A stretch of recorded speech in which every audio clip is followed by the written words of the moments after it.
Woodsong by Gary Paulson, Chapter 1. I understood almost nothing about the woods until it was nearly too late. And that is strange because my ignorance was based on knowledge. Most of my life it seems I've been in the forest or on the sea. Most of my time, sleeping and waking, has been spent outside, in close contact with what we now call the environment, what my uncles used to call simply the woods. We hunted small and large game. We hunted and killed, and though I think now that it is wrong to hunt and kill, at the time I did not think this, and I spent virtually all my time hunting and learned nothing. Perhaps the greatest paradox about understanding the woods is that so many who enjoy it, or seem to enjoy it, spend most of their time trying to kill parts of it.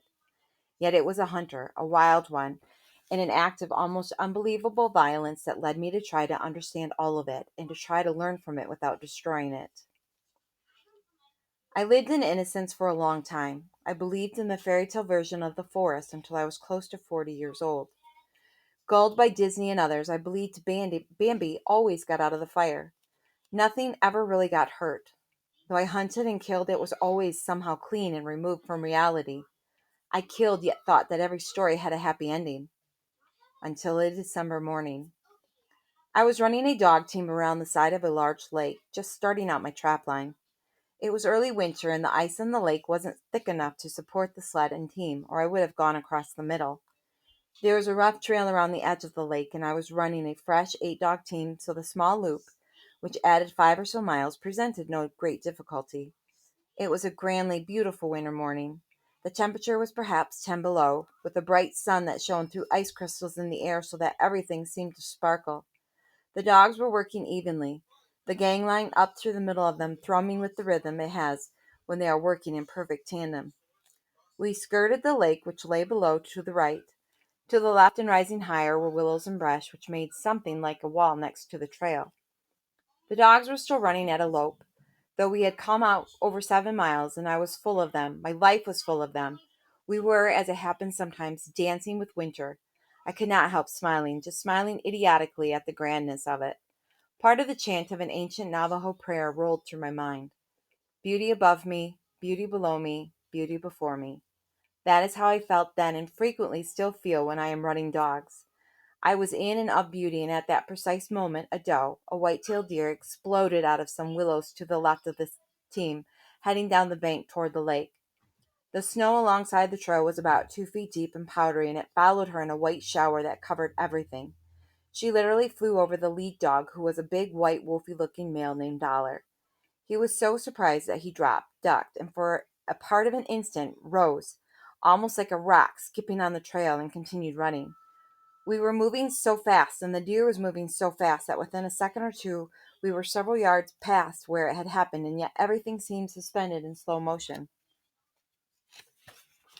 Above all in the deer was a stink of fear. Even in that split part of a second it could be smelled. It could be seen. The doe's eyes were so wide they seemed to come out of her head. Her mouth was jacked open and her tongue hung out to the side. Her jaw and neck were covered with spit, and she stunk of fear. Dogs smell fear at once, but I have not always been able to, even when I was afraid. There is something coppery about it, a metallic smell mixed with the smell of urine and feces, when somebody is afraid. No, not just afraid, but ripped with fear, and it was on the doe. The smell excited the dogs, and they began to run faster, although continuing down the trail. I turned to look back from the sled and saw why the doe was frightened. Wolves. They bounded over the trail after the doe, even as I watched. These were not the large timber wolves, but the small northern brush wolves, perhaps weighing 40 or 50 pounds each, but as large as most of my team. I think they are called northern coyotes, except that they act as wolves. They pack and have pack social structures like timber wolves and hunt in packs like timber wolves, and they were hunting the doe. There were 7 of them, and not one looked down the trail to see me as they jumped across the sled tracks after the deer. They were so intent on her and the smell of her that I might as well have not existed, and they were gaining on her. I stood on the brakes to stop the sled and set the snow hook to hold the dogs and turned. The dogs immediately swung down off the trail toward the lake, trying to get at the wolves and deer. The snow hook came loose and we began to slide down the lake bank. I jerked the hook from the snow and hooked it on a small poplar that held us. The doe, in horror now, and knowing what was coming, left the bank of the lake and bounded out onto the bad ice. Her tail was fully erect, a white flash as she tried to reach out and get speed, but the ice was too thin for all the weight of her on the small, pointed hooves, and she went through and down in a huge spray of shattered ice and water. She was up instantly, clamoring and working to get back up on top of the ice next to the hole.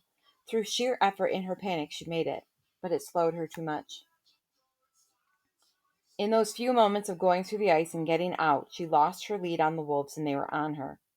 On her. In all my time in the woods, in the wondrous dance of it, I have had many times seen predators fail. As a matter of fact, they usually fail.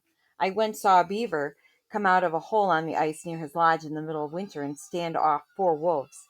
He sustained one small bite on his tail and inflicted terrible damage with his teeth on the wolves, killing one and wounding the other 3. I have seen rabbits outwit foxes and watched red squirrels tease martens and get away with it, but this time it was not to be. I had never seen wolves kill a large animal, and indeed have not seen it since. It was horrible, and I was not prepared for it. I thought I had great knowledge of how everything in the woods worked. I had hunted and trapped, and I had been in the army and seen and done some awful things, but I was still not mentally prepared for the killing. Largely because of Disney imposed natural wildlife films and television programs, I had preconceived ideas about wolves and about what wolves should be and do. They never really spoke to the killing, spoke to the blood. In films, they would go to the edge of it and then show the carcass being eaten. In books, they always seemed to describe it clinically and technically. And it is neither clinical nor technical. There is horror in it.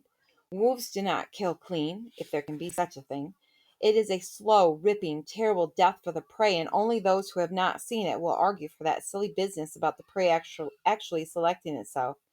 2 wolves held the doe by the nose, held her head down to the ice, and the other wolves took turns tearing at her rear end, pulling and jerking and tearing until they were inside of her, pulling out parts of her, and all this time she was still on her feet, still alive. I did not have a gun, or I think I would have used it. I was having some trouble with the dogs, as the blood smell excited the wolf in them. They wanted to be at the kill. They were jerking and pulling on the gangline so hard I thought it would break, and I stumbled down in the deep snow along the lake bank and held them. One bit me on the hand, but I could not stop looking. It was all in silence. She was still on her feet, though they had the guts out of her now, pulled back on the ice, eating and pulling, and I wanted it to end, wanted it to be over for her. And she sank. She somehow did not die then, and still does not die in my mind. She just sinks. Over and over I can see her sinking as I pull at her. When I could stand it no longer, when I was sick with it and hated all wolves for the horror of it, I yelled, "Leave her!" And I think I cursed as well, but it didn't matter. When I yelled, it was as if a film had stopped.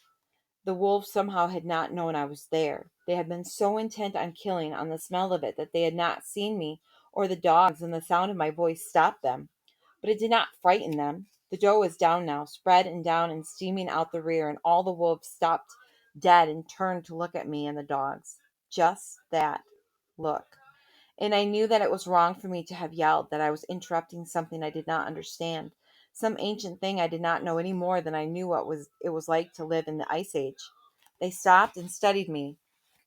One of them, I think a male because he was larger than the others, raised on his hind legs to see better over some low willows in front of me, and when he raised, standing like a man, the morning sun caught his head, and I could see that it was completely covered in blood, steaming with it. He'd been inside her, and he was soaked with blood, and the snow all around the back of the doe was soaked with blood, a great red apron of blood. He stood for 2, 3 seconds staring at me and through me, knowing me, and I began to understand some of it then. I began to understand that they are not wrong or right, they just are. Wolves don't know they are wolves. That's a name we have put on them, something we have done. I do not know how wolves think of themselves, nor does anybody. But I did know and still know that it was wrong to think that they should be the way I wanted them to be. And with that thought, with that small understanding, came the desire to learn, to know more not just about wolves, but about all things in the woods, all the animals, all the dances, and it started with blood.